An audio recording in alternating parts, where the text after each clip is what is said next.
Buenos días, Diana, buenos días, y Simón, y a todas las personas que nos ven. Primero, pues queremos agradecer a Diana por acompañarnos. Es un gusto para la FES y para el programa de Agentes de Cambio, pues que nos puedas acompañar hoy y compartir todos estos conocimientos que tú tienes. Para las personas que no conocen pues mucho de Diana, haciendo un mínimo resumen de toda la experiencia que tiene ella, pues quiero compartirles que Diana es periodista guatemalteca. Diana también es corresponsal de Radio Francia Internacional y también es freelancer de algunos medios de Centroamérica, de México, de Alemania, de Estados Unidos. Y por si fuera poco, pues ahora también Diana es creadora y fundadora de su propio podcast que lleva su nombre, Diana Fuentes, y pues también esperamos muy pronto poder ya escucharlo. Y pues, Simón, no sé si quieres decir algo antes de arrancar con esta conversación que vamos a tener. Muchas gracias, Vero. Saludos a todas. En esta mañana me da mucha alegría compartir. Creo que nos habíamos encontrado un par de veces con Diana, pero no recuerdo dónde. Pero sí me hace familiar el nombre y el rostro. Entonces creo que, pues, y el punto de encuentro que es la FES el día de hoy. Entonces vamos a tener, espero yo, una conversación fluida sobre nuestro trabajo que realizamos todos los días con las comunidades, con las fuentes sobre distintas temáticas. Así es que de mi parte, bienvenida Diana, gracias por compartir con nosotros esta mañana. Diana, entonces, bienvenida nuevamente. Perfecto. Bueno, primero que nada, mil gracias a la FES por generar estos espacios, mil gracias a Simón por moderar, también a ti, Vero, y bueno, es un gusto poder estar esta mañana con todas y todos. Espero que bueno, los aportes que pueda dar realmente les sirvan a la audiencia con la que se va a transmitir, así que un gusto y mil gracias. Para agregar un poquito a la experiencia de Diana, a nosotros nos encanta que esté con nosotros porque ella tiene una experiencia bien grande en el tema de la comunicación comunitaria. A veces desde la academia o incluso tal vez, sí, desde la academia y también desde lo céntrico, ¿verdad? O lo urbano, por nombrarlo de cierta forma, nos damos cuenta que la comunicación se va como encuadrando, ¿verdad? En radio, prensa, televisión, y pocas veces logramos como ver las otras formas, o otros medios, otros canales de comunicación. Y entonces, en ese sentido, nosotros pues, nos sentimos halagados de contar con Diana, porque Diana ha estado en varias comunidades y tiene diferentes experiencias que nos puede ampliar a nosotros este conocimiento y desencajarnos también de eso, ¿verdad? Que tenemos tan cerrado. Entonces, para empezar, Diana, nos gustaría que nos comentaras un poquito sobre cómo ha sido el quehacer de la comunicación comunitaria. Adelante. Muy bien, muchísimas gracias, Vero. Bueno, yo creo que es necesario comentarle a todas las personas que nos van a estar escuchando que yo, primero que nada, provengo de un departamento que se llama San Marcos. Nací aproximadamente nací ahí en San Marcos, viví 5 años y de ahí migré a la ciudad muy pequeña. Y lo quiero recalcar porque creo que a partir de todo eso es que nace mucho el realizar la comunicación desde una perspectiva comunitaria, con unos enfoques totalmente distintos, porque yo soy de un departamento, viví un tiempo y cuando ya migré a la ciudad, bueno, ya vivíamos acá establecidos con mi papá y mi mamá, pero siempre el ir a San Marcos, el viajar a estos lugares cada fin de semana era para mí como ir aquí al mercado, ¿no? Súper cerca. Para mí era muy común viajar 6 horas desde el viernes y regresar el lunes de nuevo a trabajar en la ciudad. Entonces yo creo que esto me entró desde muy pequeña y es así como desde muy chiquita, por el ser hija de 2 personas, maestros ambos, de una comunidad y en específico de San Marcos, me hace llenarme con una conciencia totalmente diferente de lo que es hacer comunicación y de lo que es hacer comunicación con una perspectiva comunitaria. Y bueno, ya de ahí ya empieza toda mi vida. Yo creo que mi vida empieza desde la comunidad, mis abuelos, mis hermanos, mis papás, desde lo comunitario. Siempre tuve esa influencia muy, muy fuerte de ellos, de darme a conocer pues el trabajar en la tierra. Mi abuelo era agricultor. Generé esos espacios desde muy chiquita, entonces para mí no era nada difícil. Lo que sí fue difícil creo fue adaptarme a la ciudad y encontrarme con un contexto diferente y ver cómo la gente visualizaba el mundo desde otra perspectiva, y sobre todo por ser mujeres en una ciudad, pues Guatemala es pequeño relativamente a otros países, pero sí es un ambiente bastante hostil, denso y demás. Y bueno, ahí es donde empiezo a ver como ciertas diferencias, ciertos rasgos desde muy chiquita. Y ya cuando voy creciendo, pues a partir de la formación de mis padres, que siempre nos metían a procesos de formación desde muy pequeña. De hecho, en la FES estuve muy, muy joven en los procesos de formación. Entonces siempre tuve una formación política, siempre tuve como ese acercamiento por parte de mi mamá y de mi papá a procesos de análisis, de contexto, de entender cómo la sociedad se estaba moviendo en ese entonces. Mi papá también era activista del magisterio, mi mamá igual. Entonces que creo que crecí en ese ambiente muy, muy, muy de cerca, y obviamente me define muchas cosas para que yo cuando esté en mi vida adulta y en mi vida joven empiezo a ver la necesidad, y pues que me engancho de la radio comunitaria, me engancho de la radio en específico, y empiezo a estudiar mi primer año de comunicación en la San Carlos, pues a estudiar periodismo, ¿no? Y me empiezo a enfocar en hacer de todo un poco, pero me engancha mucho la radio comunitaria.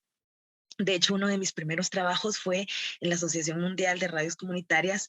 En su entonces coexistía todavía. Yo creo que entré como voluntaria porque eso mismo también me invitaba a participar en procesos de comunicación, ya sea pues de manera independiente o parte de la universidad que le pedían a uno. Bueno, una serie de cuestiones que al final me fueron encaminando a las radios comunitarias.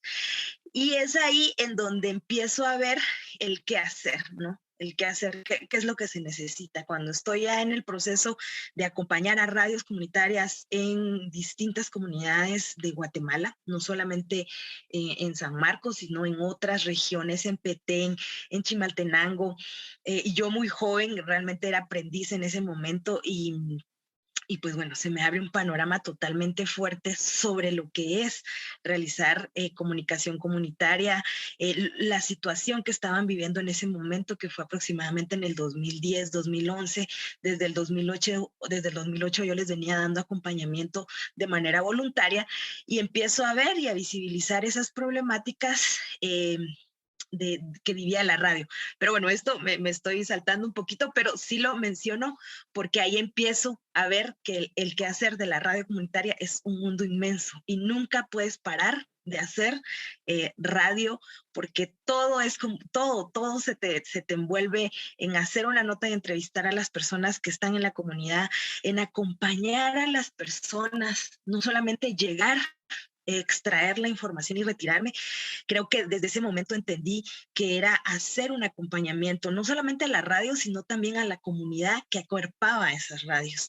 Y eso significaba no como periodistas estar solamente un día o una hora, como es en el periodismo tradicional, sino estar en el lugar, estar y acompañar, generar conciencia, no solamente de mi parte, sino también con las personas con las que acompañaba, ser mucho más empática.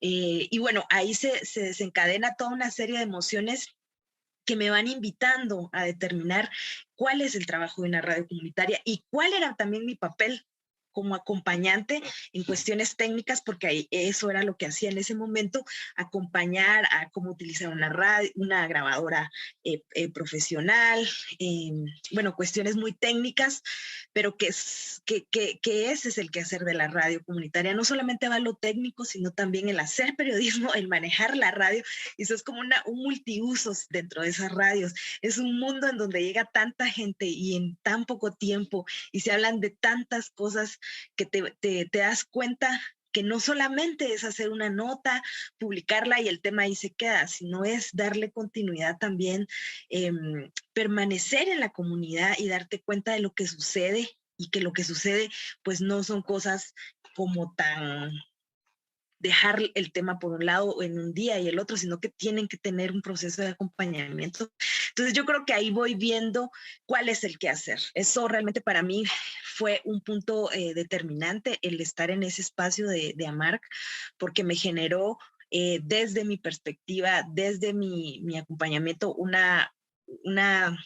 sinfín de el entender el quehacer de las radios comunitarias, no solamente en Guatemala, sino en otros países del mundo, porque pues esta asociación trabajaba con radios comunitarias en Ecuador, en Argentina, Uruguay. Entonces también te vas dando cuenta que la formación que van teniendo, no solamente fui teniendo formación de colegas periodistas de la Universidad de Plata de Argentina, fuimos intercambiando experiencias, entonces también te abre un mundo del quehacer, no solamente es dentro de la cabina, sino es fuera de, y como ese fuera de se hace a través de enlaces, a través de espacios como estos, ¿no? De interacción constante en ese momento, pues presenciales, y el entender también otras radios comunitarias, el compartir, por ejemplo, qué era lo que estaba haciendo la radio argentina de las comunidades indígenas de Argentina, de Ecuador, de, bueno, una serie de países de Latinoamérica que eran referentes para nosotros en ese momento. Entonces te abre un mundo, ¿no? Entonces al final el quehacer de la radio comunitaria se convierte de una cabina a un micrófono, se convierte realmente a generar información de calidad en contextos de redes muy, muy fuertes y desde lo que te nace hacer, porque mucha gente que está en esos espacios es gente que le nace, o sea, esto no lo hacen porque, bueno, les dijeron que estudiaran, les dijeron, sino que la gente le nace y lo hace ad honorem, porque así es, la gente no cobra por ese trabajo tan estupendo que hacen desde el día uno para que esa radio funcione. Y a pesar de todo ese chance, ese trabajo, son perseguidos, son criminalizados, entonces te das cuenta que el quehacer de la radio comunitaria realmente es un reto no solamente para países como Guatemala, sino para países en todo el mundo, porque pues es algo que te nace, que te genera mucho cambio, pero que si no tienes como la convicción de lo que estás haciendo, puedes también correr mucho riesgo, no solamente tú, sino tu familia. Pero bueno, ya ese también es otro tema, pero creo que ese es mi aporte desde la consulta que me hacías ver. Sí, Diana, con toda esta experiencia que usted plantea y con el trabajo que conocemos que hacía AMARC, tanto en Guatemala, en Latinoamérica, como también en el mundo, eh, ahora que habla de la criminalización, pues es una situación tan constante en Guatemala y a pesar que el ejercicio de la comunicación pues es un derecho, ¿cómo cree usted que está esta situación en Guatemala con las radios que usted ha acompañado y con la situación en pleno siglo XXI? Bueno, yo creo que la situación no ha cambiado. Yo empecé a acompañar desde el 2008 los procesos de comunicación en radios comunitarias y en ese momento se hacían mesas de diálogo con, bueno, una serie de personas que estaban encargadas dentro del Congreso y fuera del Congreso y dentro de las mismas asociaciones de radios comunitarias en impulsar las leyes que estaban a favor de las radios comunitarias, incluso traer a personas de otros países para concientizar a los delegados en el Congreso para poder tener avances de esta ley. Y bueno, ahí te dabas cuenta que la situación legalmente era fatal, porque no hay ningún respaldo en Guatemala para las radios comunitarias, no tenemos una ley, y también vas entendiendo que la criminalización sin una ley es bastante absurdo, ¿no? Que exista criminalización si no existe un referente legal que realmente criminalice o que diga que es un crimen hacer radio en su comunidad.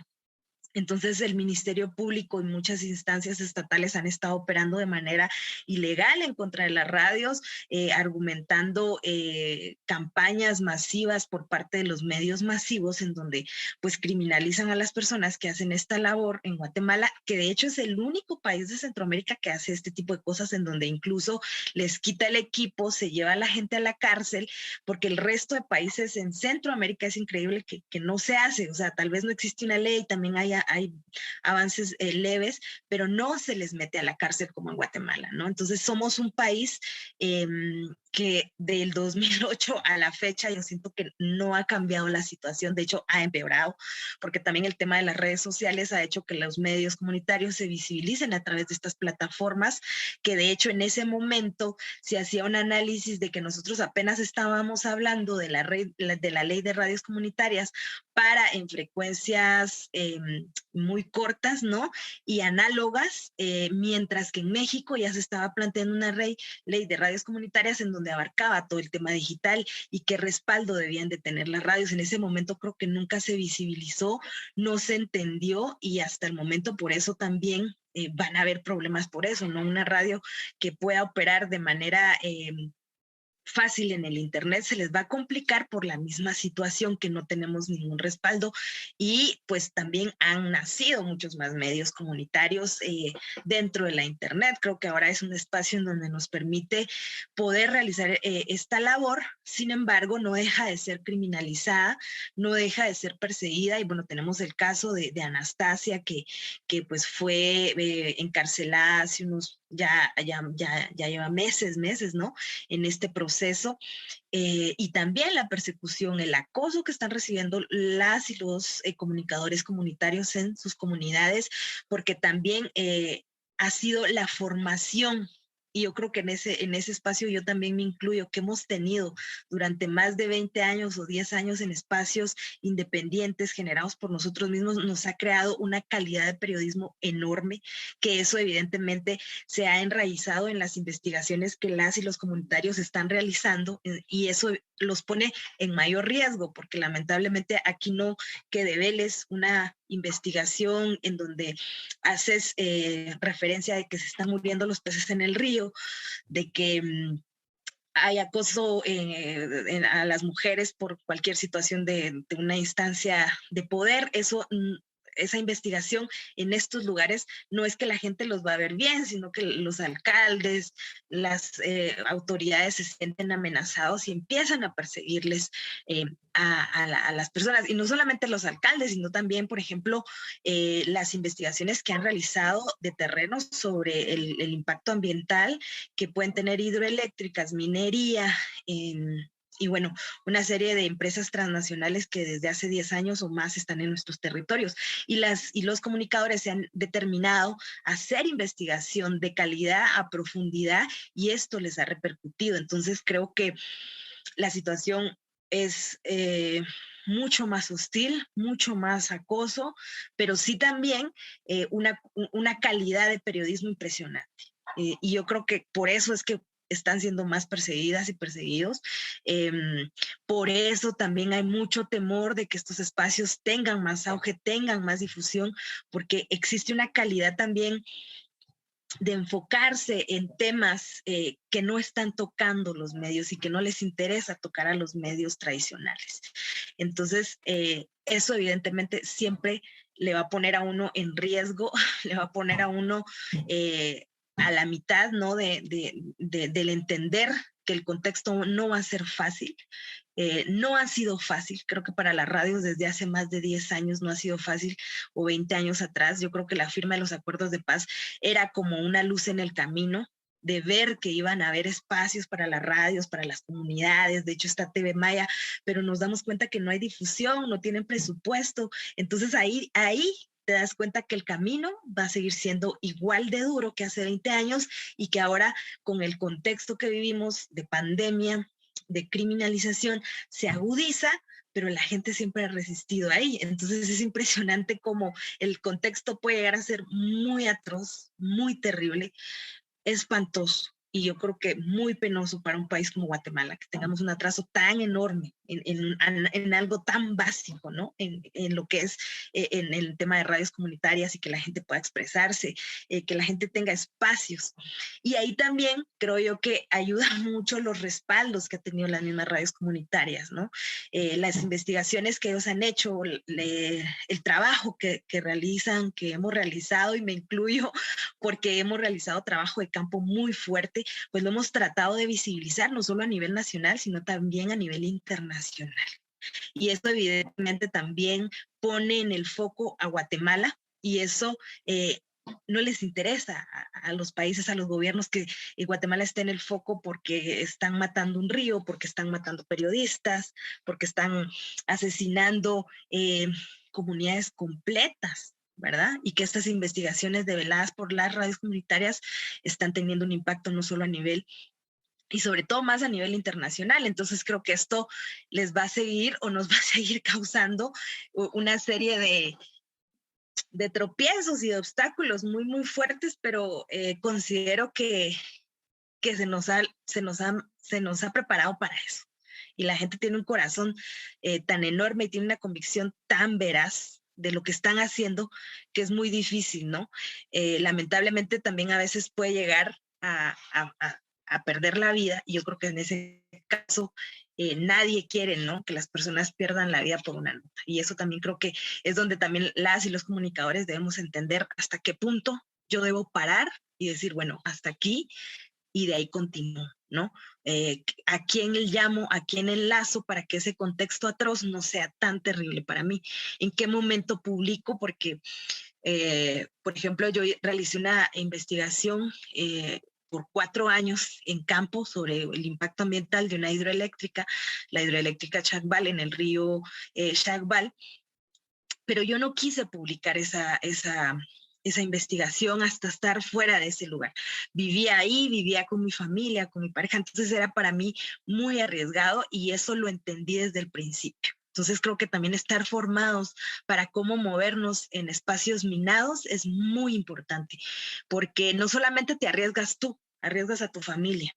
Entonces esa investigación yo no la publiqué hasta salir del lugar, y creo que valió la pena esperar 4 años para que después se pudiera publicar, y se publicara no solamente en medios nacionales, sino en medios internacionales, teniendo un impacto que jamás me imaginé, ¿no? Entonces creo que el esperar y el saber cómo moverte también puede ayudar a que ese peligro o ese contexto que estamos viviendo constantemente en Guatemala respecto a la comunicación, pues no sea tan desastroso para nosotras y para nosotros y para los que están a nuestro alrededor. Gracias, Diana, nos diste todo el contexto de cómo está, ¿verdad?, el tema de los medios comunitarios y también los comunicadores y comunicadoras. Y aprovechando que se mencionó esto y que también pues salió ahí el tema de autoridades, ¿verdad?, locales, en el 15 de mayo del 2019 se presentó al Congreso, ¿verdad?, esta iniciativa de ley, la 5531, que justamente pues lo que se pide o lo que se pedía con esta iniciativa es que se emita la normativa, ¿verdad?, correspondiente, en virtud que se pueda regular la posibilidad y el acceso a los pueblos indígenas para la obtención de las frecuencias del espectro radioeléctrico. No sé realmente si se tuvo como alguna respuesta o ha habido algún avance sobre esta iniciativa. Claro, bueno, las comunidades indígenas y los pueblos indígenas creo que han estado muy, muy activos en ese tema, presentando leyes, teniendo a su favor los acuerdos de identidad de derechos de los pueblos indígenas, y que el Estado de Guatemala hace referencia a que esta ley de radiocomunicaciones pueda facilitar las frecuencias radioeléctricas a los pueblos indígenas sin discriminación. Sin embargo, en Guatemala, en lugar de cumplir sus obligaciones, han restado importancia a las leyes nacionales e internacionales y a cualquier tipo de recomendación en materia de libertad de expresión. Para reconocer a las radios comunitarias y a los pueblos indígenas y pues ser un país incluyente. Es todo lo contrario, es una ley excluyente y se está promoviendo la ley general de telecomunicaciones que está vigente desde 1996, que impone subastas a estas radios comunitarias para acceder a las frecuencias. Esto evidentemente se fue como a través de las leyes que las mismas asociaciones de radios a nivel nacional han venido trabajando a lo largo de casi 20 años. Ha sido como una lucha constante. Yo creo que los avances incluso tuvieron, porque bueno, ya las subastas se siguieron realizando, hubieron radios que tuvieron que comprar y se casi mueren como radios comunitarios por la compra, aunque les daban la frecuencia, casi mueren por el costo tan exagerado para estas radios, ¿no? Entonces nos damos cuenta que los medios de comunicación y que los empresarios evidentemente no les conviene que esta ley avance y la han engavetado por mucho tiempo, y desde el 2006 el Ministerio Público ha hecho uso indebido de estas leyes para penalizar, criminalizar a las radios y bueno, y hurtar su equipo, que era lo que les comentaba al principio de la charla. Entonces entra al Congreso en el 2002 esta iniciativa de ley promovida y reconocida por los medios de comunicación y los pueblos indígenas. También estaba entre ellas era la iniciativa 4087 y que esa está pendiente de aprobación, ¿no? Esto hasta en el año 2010, en el 2011, cuando yo precisamente estaba muy de lleno en ese espacio, la Corte de Constitucionalidad en Guatemala hace un recurso de inconstitucionalidad parcial de la Ley General de Telecomunicaciones por discriminación, al considerar que las subastas era un único mecanismo para acceder a las radios y las frecuencias. O sea que esta ley 4087 hace como un paso vital para que esta ley que ya existía, la Ley General de Telecomunicaciones, se visibilice la discriminación que estaba habiendo hacia las personas que realizaban comunicación comunitaria y a los pueblos indígenas. ¿Qué significa eso? Que se empieza a través de cortes internacionales a generar mecanismos para que el Estado de Guatemala pueda reformar esa ley de telecomunicaciones a favor de las radios y sea mucho más equitativa, sobre todo para los pueblos indígenas.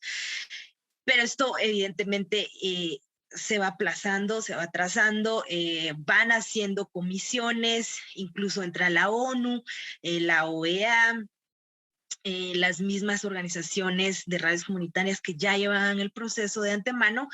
Y bueno, yo creo que un avance, pero sigue siendo a nivel externo, no a nivel interno de país, pero sí la Comisión Interamericana de Derechos Humanos dio en el año 2018, acepta, ¿no? Que los tribunales puedan llevar los casos sobre las radios comunitarias y las injerencias que ha tenido el Estado de Guatemala y empezar a juzgar al Estado de Guatemala por todo lo que ha estado haciendo en los últimos años en contra de las radios y de los que han ejercido su derecho a la comunicación en las comunidades.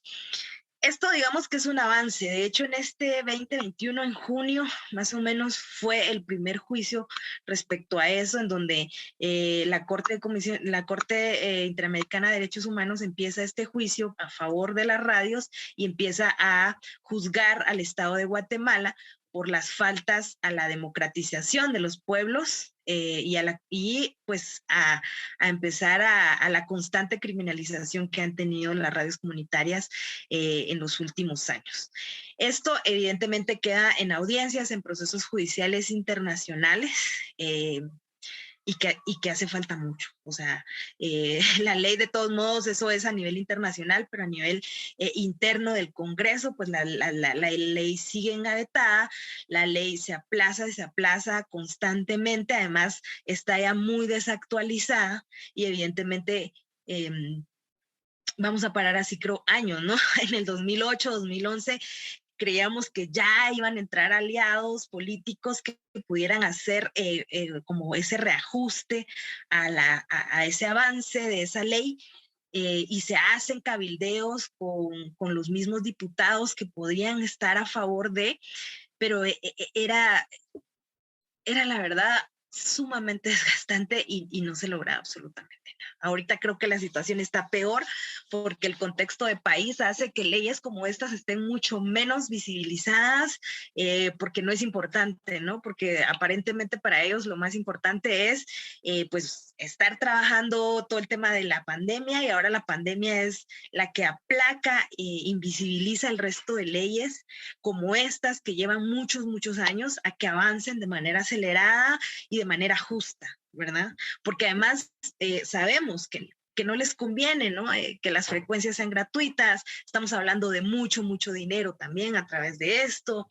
Entonces hay como todo un aparato estatal de raíz que no viene de hace 20 años, sino que viene desde el conflicto armado interno, de hace años atrás, más o menos desde unos 50 años, ¿o no? 36 años de guerra y 20 años después de la firma de los acuerdos de paz, que hacen que ese camino sea prácticamente imposible, porque se han dado cuenta que esos espacios de comunicación generan mucha plata y entre más cooptados están, entre más cerrados están, pues a ellos les conviene. Estamos hablando también de la opinión pública, no solo a nivel nacional, sino también a nivel local, lo que hacen las radios comunitarias. Y eso es muy fuerte, porque hace que la gente tome decisiones de manera informada, que tome decisiones de manera colectiva y organizada, y eso no le conviene a nuestros gobiernos. A la gente no le conviene, a los gobiernos no le conviene que la gente esté organizada, que la gente esté acuerpada, y por eso ha existido tanta persecución a estas radios y que han sido pues perseguidas y criminalizadas desde hace mucho tiempo, ¿no? Y bueno, antes existía la clandestinidad y muchos se movían en ese tiempo así porque había un conflicto armado, había militares, había guerrilla.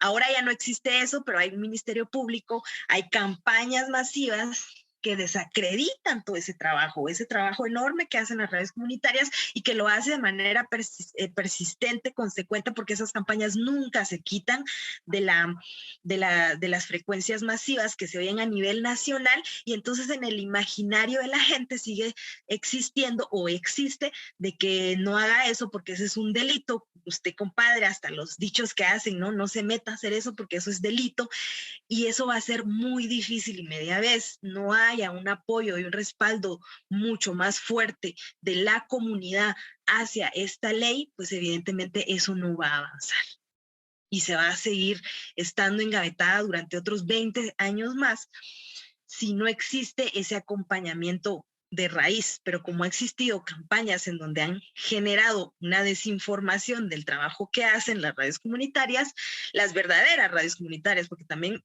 hay muchas radios que sabemos que solo se dedican a, no quiero como ofender a nadie en el tema religioso ni demás, y es súper que también haya pero también han habido muchas radios en donde solo se dedican a hablar de religión o solo y entonces ahí ya no es ese abanico de radio comunitaria de lo que es en realidad una radio comunitaria, ¿no? Que incluye a toda la comunidad, que se hablan de distintos temas y no se excluyen y se genera solo un tipo de información, sino que la radio comunitaria genera información diversa, rica. Es que es enorme el trabajo que realizan y que no queda tiempo, y a veces decíamos nosotros, bueno, hagamos un spot mañana, y siempre están buscando información y material nuevo porque tienen espacio, porque lo pueden hacer y porque les encanta hacerlo y porque saben que es necesario que la gente esté informada desde otras voces, desde sus idiomas.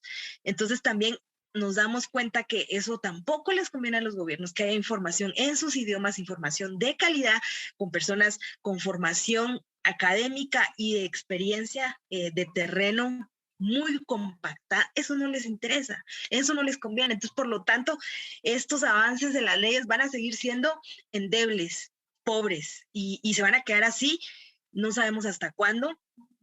Ojalá este contexto de pandemia pueda hacer la apertura a que esto avance, pero en realidad creo que va a ser muy, muy poco.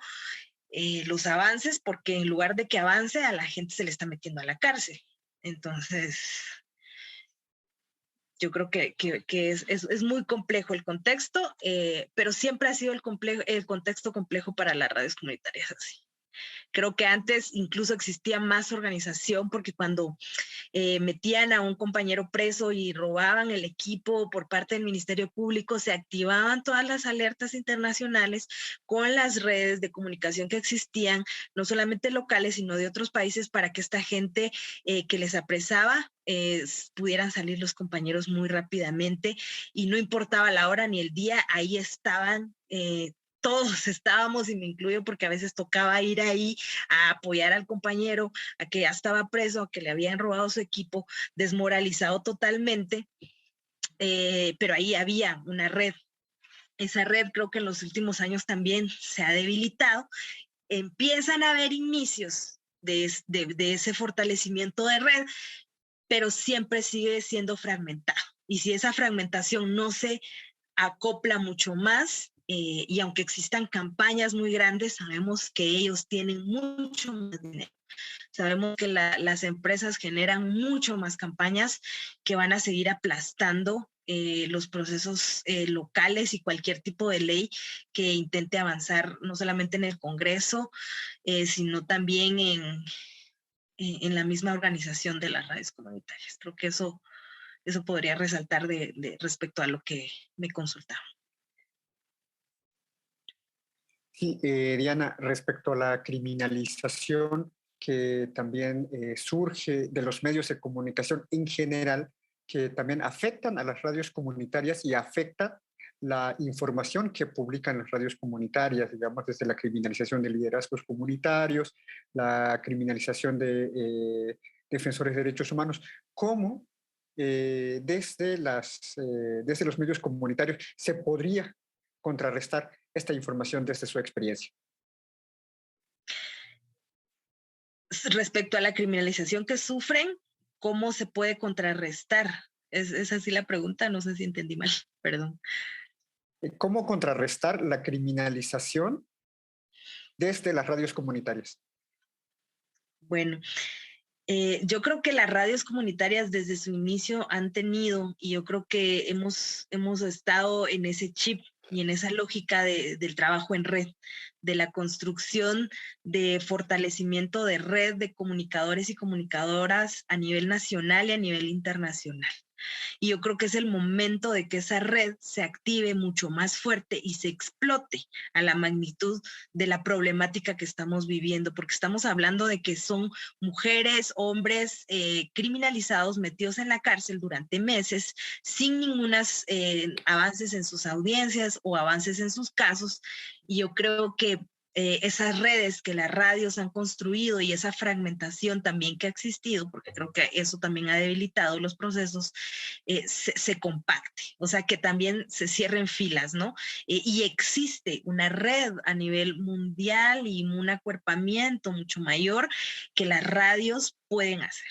Y es importante que ahorita esas redes se activen, y creo que a nivel de experiencia personal, por ejemplo, esas redes que uno va cultivando a lo largo de 2008 a la fecha, que ya son como unos 15 años aproximadamente, más o menos, pero han ayudado a que, por ejemplo, yo ahorita como periodista pueda tener un respaldo, no solamente para hacer mis publicaciones en mis medios personales, sino también hacer publicaciones en medios internacionales en donde me están respaldando.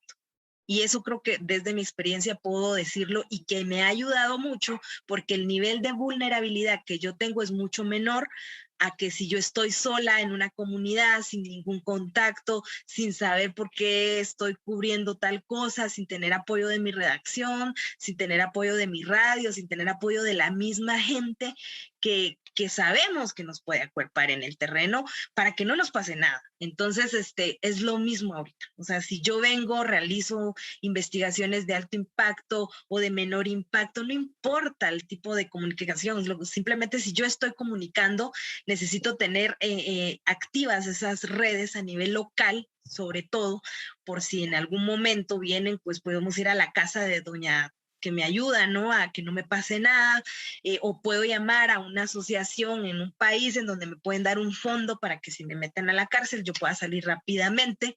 Entonces yo creo que es el momento de no querer protagonizar, ¿no? Ni el querer decir yo esto, no, es el momento de decir, llevamos más de 30 años trabajando y lo hemos venido haciendo gratis y lo hemos venido haciendo con todo el amor y con todo nuestro power, porque tienen un power impresionante. ¿Por qué no activar ese power para enlazarnos con las redes a nivel nacional y a nivel internacional?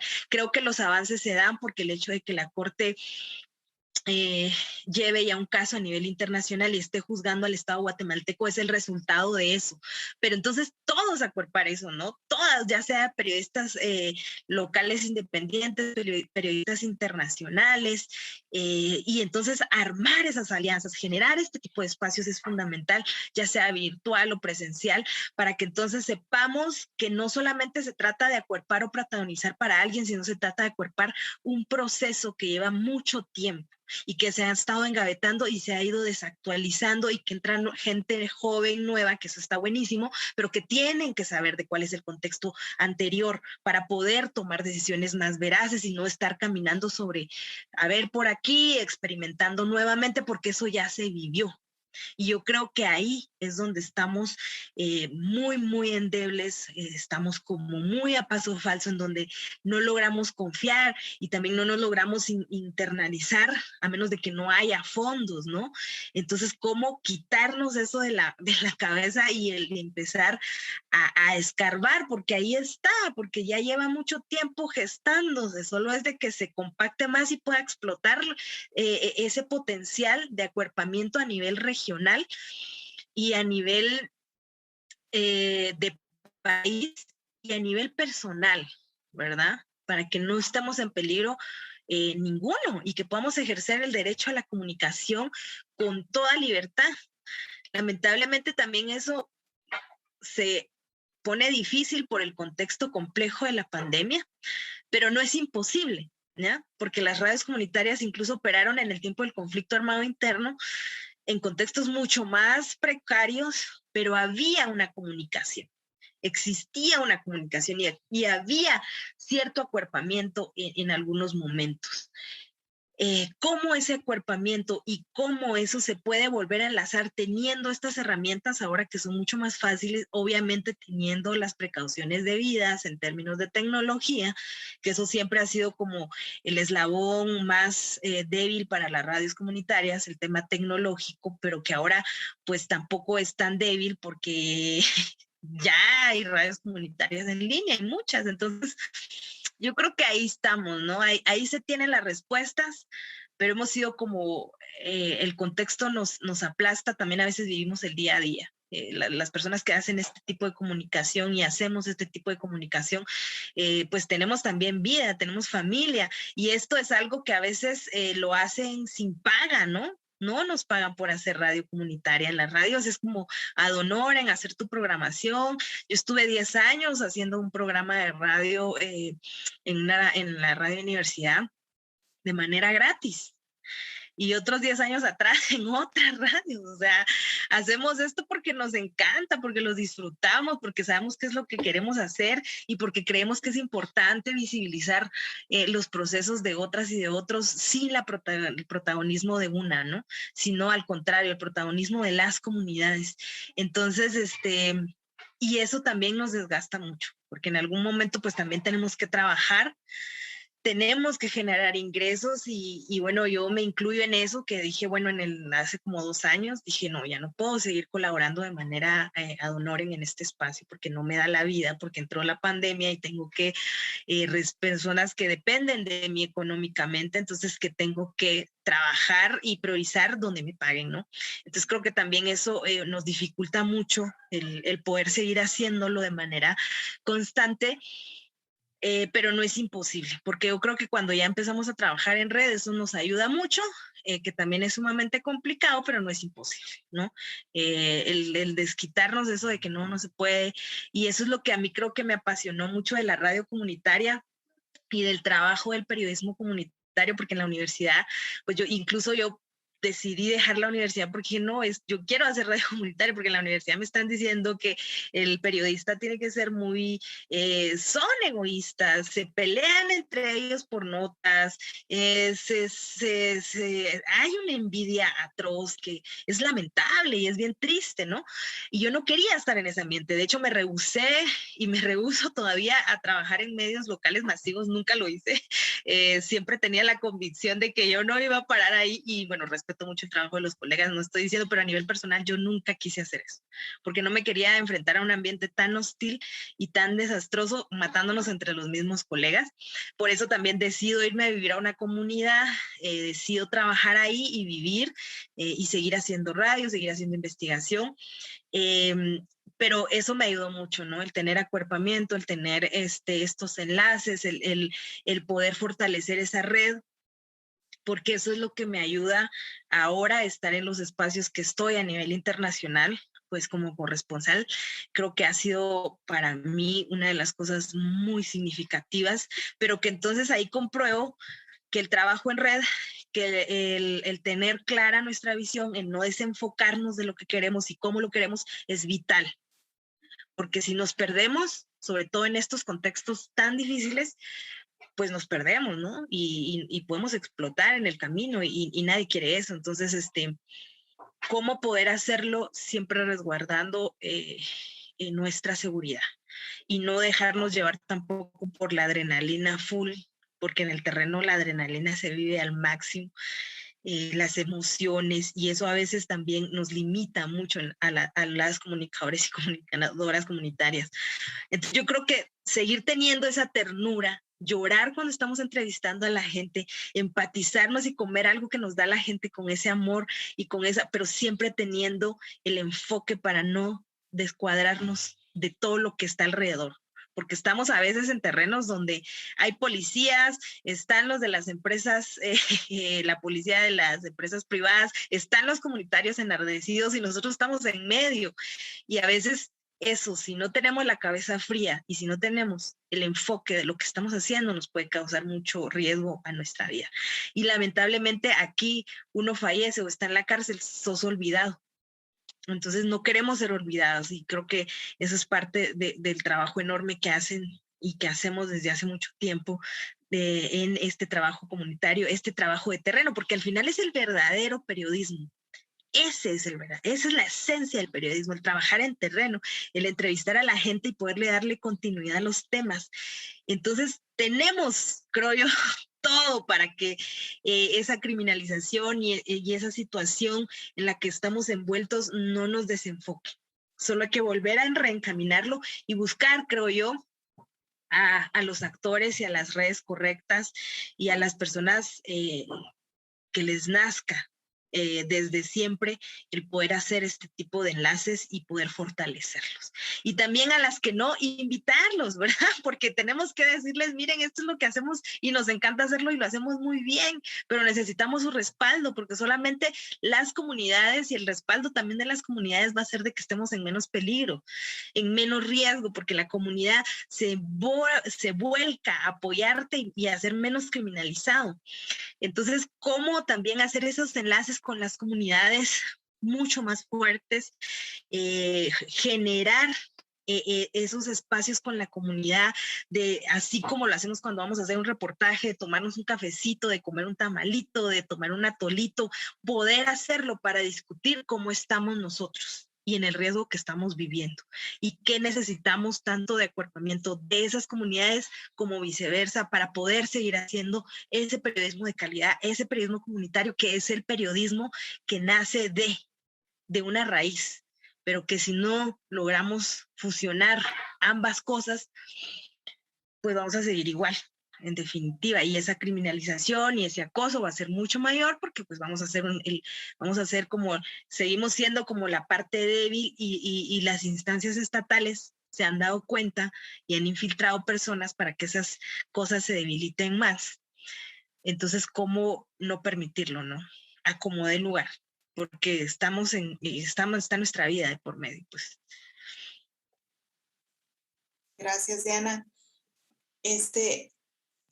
Nos has hablado ahorita escuché muchas veces la palabra que me gusta mucho, son las redes de comunicación local.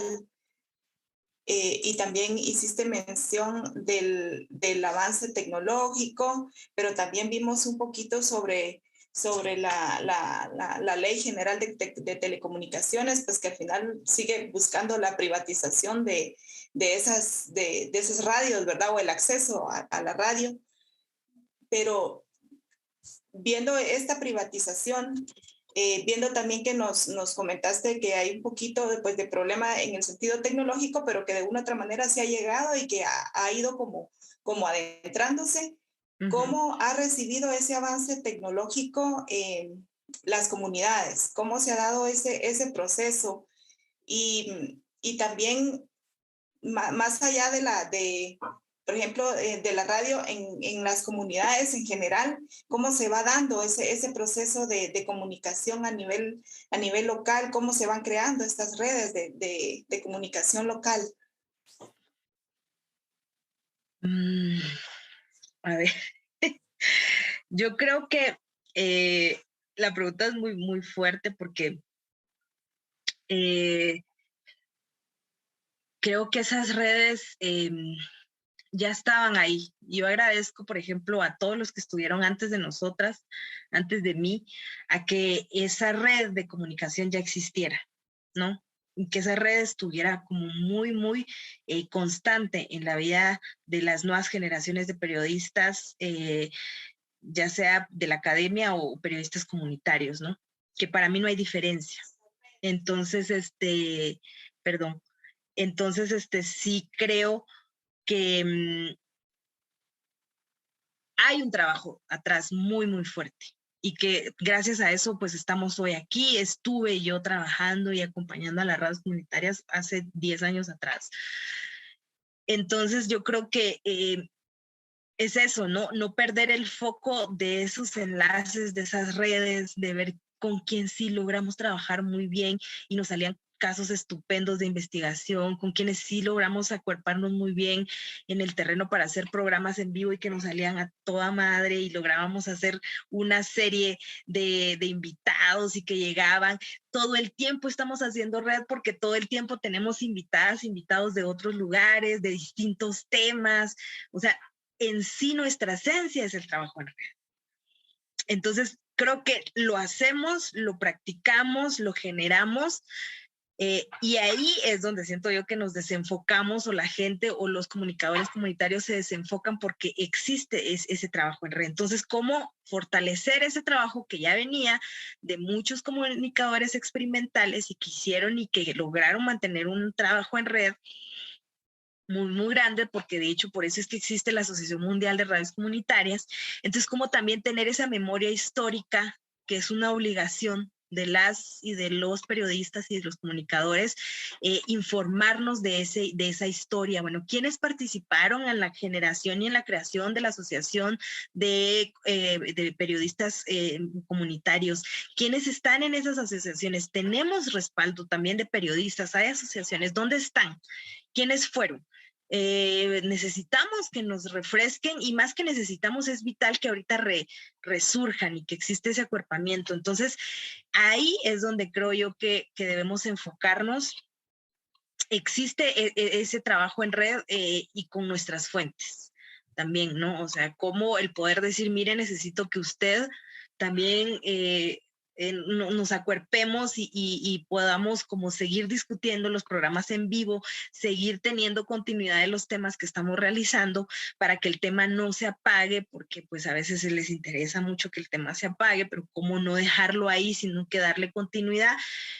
Entonces, creo que es el enfoque, y creo que es mucho de quitarnos los egos de todo mundo. Todo mundo tiene un ego enorme y eso se incluye uno, ¿no? Manejamos en este país, en un país tan pequeño, los egos son muy fuertes, en algunos casos devastadores, y creo que eso ha fragmentado, ¿no? Pero han existido, existen redes desde hace mucho tiempo a nivel local y a nivel internacional, y nuestra obligación como generaciones que seguimos haciendo este tipo de periodismo es volver a invitarles y volver a compactar esa red. red y empezar a ver que ya no es que solamente agarran a Anastasia y ella es la que está en la cárcel, sino que somos todos y somos todas. Y no solamente poner un post de decir, bueno, estamos a favor y queremos que salga de la cárcel la compañera, sino que es ir, ¿no? Es estar manifestando afuera de esas, como se hizo con otro compañero periodista, ¿no? Entonces, ¿cómo se puede hacer con todos los periodistas, ¿no? Y que somos medios locales y que podemos hacer que se visibilice muchísimo más el tema y compartírselo a todo mundo a través de las redes y decirle, mire, la compañera está ahorita en un lugar en donde no debería estar porque la criminalizaron porque puso su cámara y estaba transmitiendo en vivo la quema de cosas afuera de la municipalidad que la misma población estaba realizando. Ella no estuvo más que haciendo lo que todos hacemos como medios, ¿no? Vamos y empezamos a cubrir y lo primero que hacemos es transmitir en vivo, porque ahora también es muchísimo más fácil hacer eso. Ella eso estaba haciendo, pero ¿cómo logramos reactivar esas redes, reactivar estos espacios como estos, pero hacerlos también constantes para que la gente sepa quiénes estuvieron atrás antes de nosotros, cómo estuvieron y no volver a cometer los mismos errores que cometieron también los que estuvieron atrás, porque también cometieron errores y también fragmentaron parte del movimiento de las radios comunitarias en Guatemala.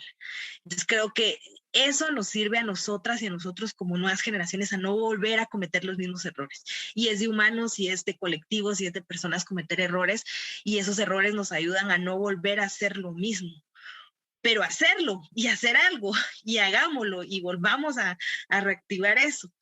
Y media vez eso no exista, creo que pues esas redes pueden estar muy, muy buenas, pueden llevar mucho tiempo, pero bueno, se van a quedar ahí, ¿no? Entonces, ¿cómo se reactiva de manera individual, de manera colectiva? De manera también, creo yo, de mucha introspectiva interior, para poder hacerlo, ¿no? Porque sí también toca mucho decir, bueno, ¿yo qué estoy haciendo, no? ¿Cómo lo estoy haciendo? ¿Hacia dónde voy?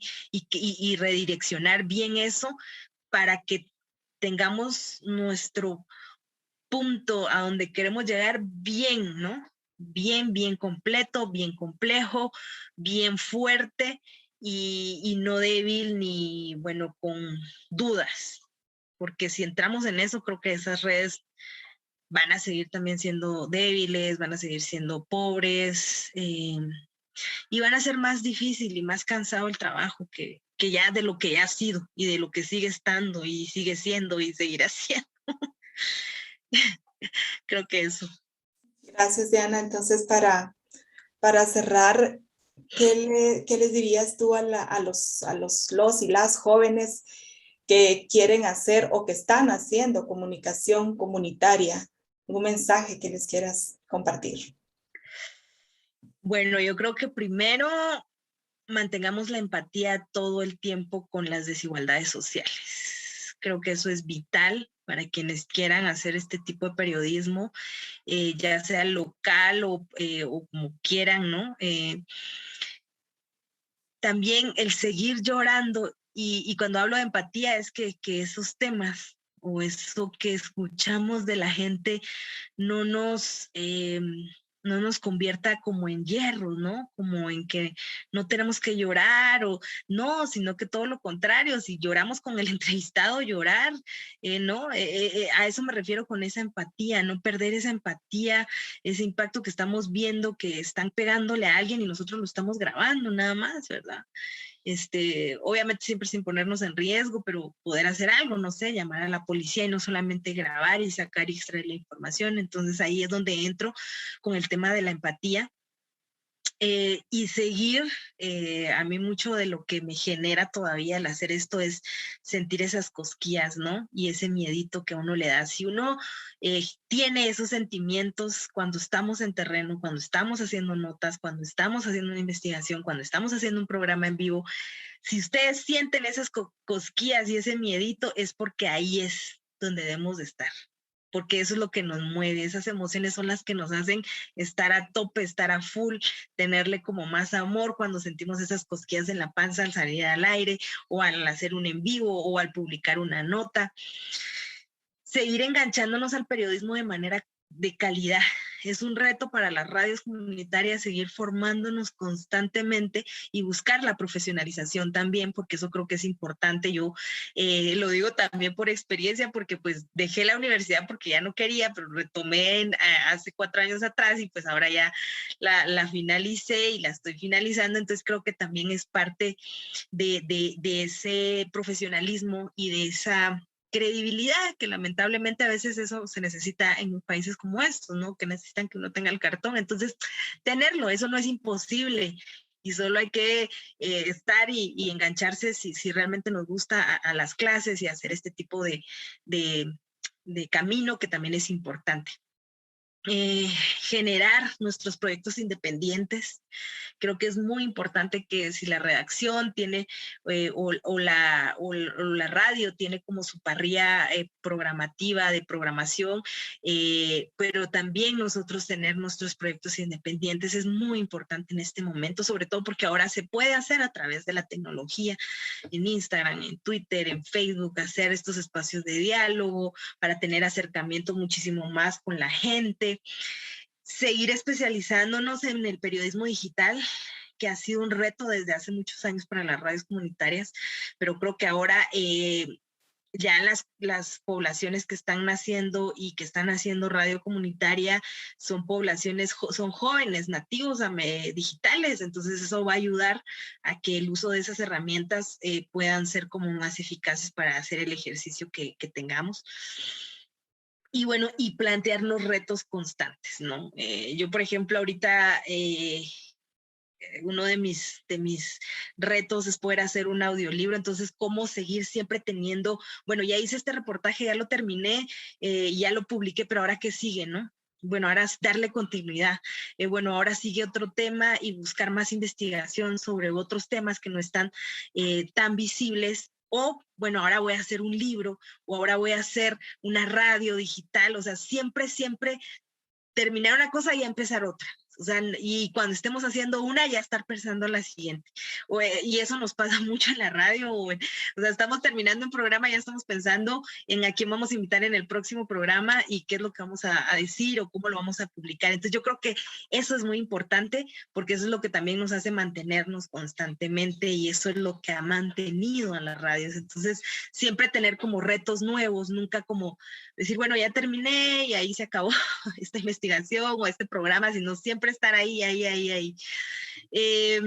Y bueno, tenemos una vida y yo creo que también eso es vital poder entenderlo y si uno quiere hacer esto, también tener la claridad de que lo que estamos haciendo, lo que menos queremos porque nos encanta hacerlo, es poner en riesgo a nuestras familias, a nuestros papás, poner preocupados a nuestros esposos, a nuestras mamás, a nuestros hermanos, a nuestros hijos.